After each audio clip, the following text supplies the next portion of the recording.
Cubemajigs are reusable gaming packs for cube sideboards and other games. New designs from your favorite MTG artists are launched every Monday, so go check them out at Cubemajigs.com. Hello everyone, it's Seth, probably better known as Saffron Olive, and it's time for another Instant Deck Tech.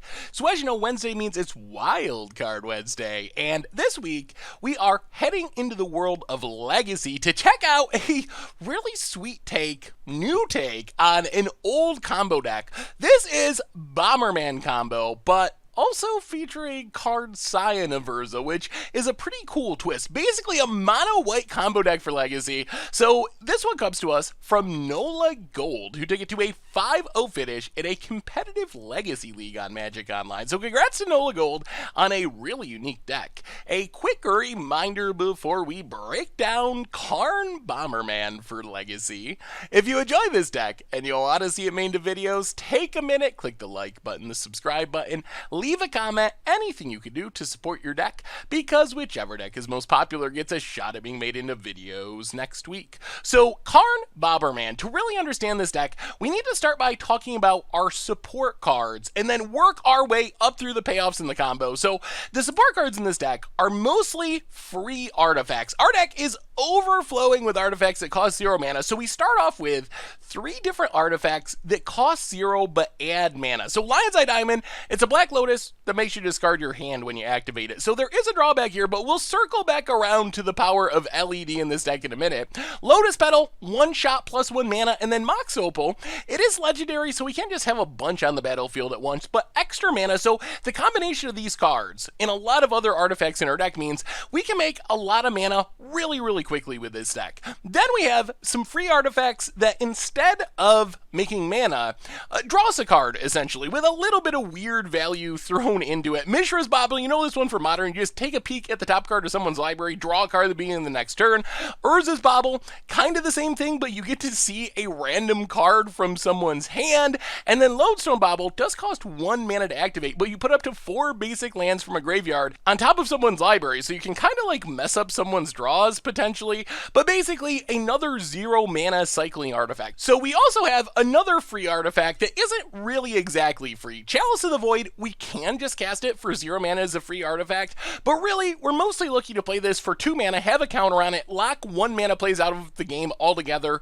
Our deck doesn't have anything that costs 1 mana in the main deck, and we don't really have a whole lot in the 2 mana slot either, so we can kind of lock some decks out of the game with Chalice of the Void, while it also working with the 0 mana artifact theme of our deck. So after our free artifacts, that's where we start to get to the payoff. So payoff number 1 is not very combo-y, but it's pretty powerful in this deck. Karn Scion of Urza. So Karn hopefully comes down as early as turn 1 with the help of not only our artifact mana, but multiple lands that tap for 2 mana, and then we just start making Karnstructs. And since we have all these 0 mana artifacts, they're going to be like 5/5, 6/6s as early as the first turn of the game. We can also play it more controlling, take it up for card advantage, but really we want to be the aggro Karn deck, where we just tick down, make these huge Karnstructs, kill our opponent really quick before they can recover. Plan B for closing out the game is Monastery Mentor, which is kind of a reverse Karn. We want to get our Mentor out before we cast all of those 0 mana artifacts,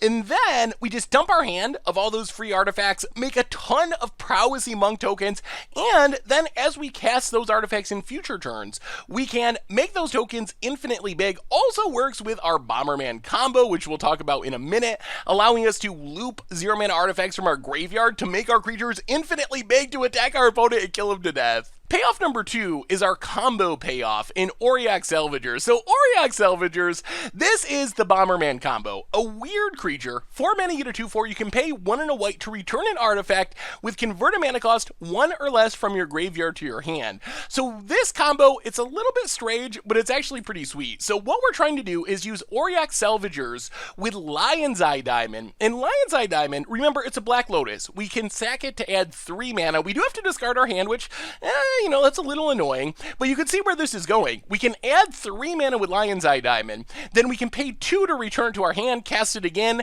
add 3 mana, so we're basically netting 1 mana in the process. Yes, we're empty-handed, but this allows us to generate infinite mana, which in turn allows us to kill our opponent with Walking Ballista. So while this is a little bit clunky because we can't just have Walking Ballista in our hand because we'd have to discard to Lion's Eye Diamond, the idea is that we'll have a Walking Ballista on the battlefield, make infinite mana with Auriok Salvager's Lion's Eye Diamond loop, and then we just add infinite counters to Walking Ballista and then ping our opponent for infinite damage. We could also have a Karn and have a Walking Ballista exiled to Karn and then get it back after we make infinite mana. But that's kind of the combo Bomberman finish to the deck to go along with our Karn and our Monastery Mentor.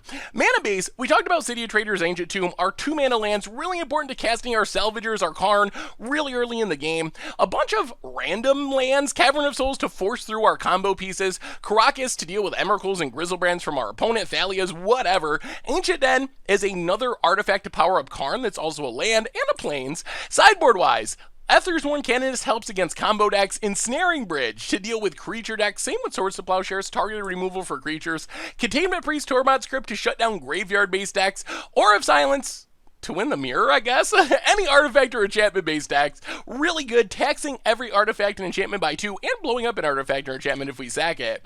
And that is Karn Bomberman for Legacy. And that's been our instant deck tech for today. So thank you so much for watching. I hope you enjoyed it, and I will talk to you soon. Thanks for watching the video. If you enjoyed it, help us out by clicking that like button down below. And to keep up on all the latest and greatest, click that subscribe button. And don't forget to hit that bell icon to get alerts whenever we have new videos. And if you want to, check out some of our other sweet videos here and here.